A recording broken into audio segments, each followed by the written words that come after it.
Well, there are growing questions this morning over whether California Senator Dianne Feinstein is fit to serve as she faces ongoing health challenges. The 89-year-old veteran Democratic lawmaker has reportedly been relying heavily on staff to function. Sources telling the New York Times that Feinstein has been caught off guard over basic Senate functions.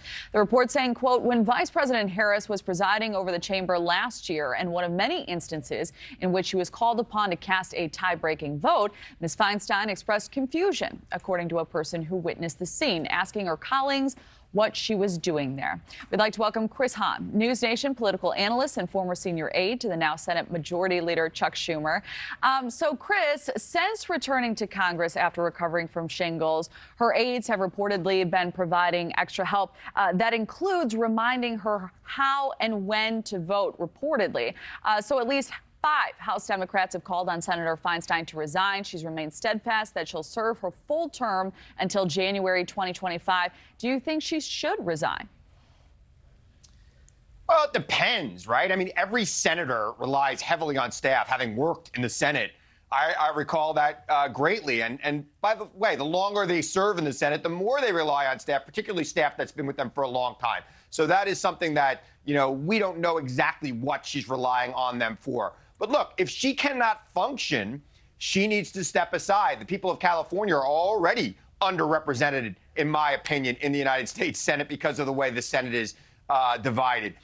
And they need to have full representation. The Democratic majority is so slim, they can't afford to have a senator who is missing votes and not being there. But let's be clear. Over the last 240 years, senators have been wheeled into the Senate on hospital beds to vote. So Dianne Feinstein is not the first to have some problems functioning and getting around physically. The question is, can she do it mentally? And if she can handle it mentally, then she deserves to be there. Well, should there be a wider discussion on this? Chris, do you think it's ultimately going to be up to the lawmakers to impose their own terms and to call it themselves when they feel like they're unable to serve appropriately? Yeah, look, I mean, the Constitution has an age limit for how young you can be to serve in the Senate. It does not tell you how old you could be to serve in the Senate. That's self-policing. And let's remember this, Kelly. The word senator is from the Latin old man. That's what we have in the Senate. We have a lot of old men and old women. So, yeah, I mean, that's where it comes from. Maybe it is well-seasoned man or woman, Chris. Maybe it's marinated man or woman.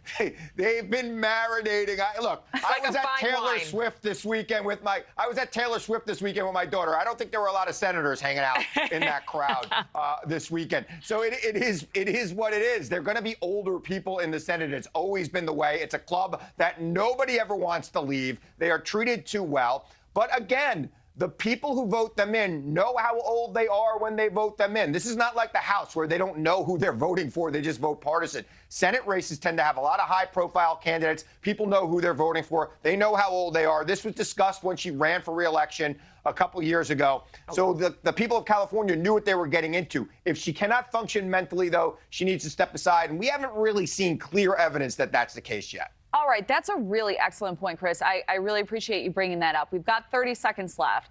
But Politico, I think this is important, recently reported that Congresswoman Nancy Pelosi's daughter has been a caregiver of sorts for Feinstein, and it's raised questions over whether part of the motivation is to keep her in office to benefit Congressman Adam Schiff's run for her seat. So Pelosi's office obviously denying that. What's your read?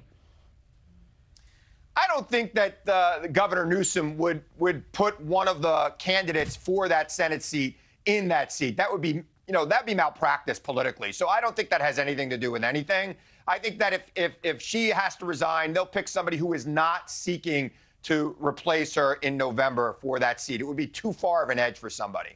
All right, Chris Hahn, thank you as always. We appreciate it. Thank you for watching. Go to newsnationnow.com to find NewsNation on your television provider. And don't forget to click the red subscribe button below to get more of NewsNation's fact-driven, unbiased coverage.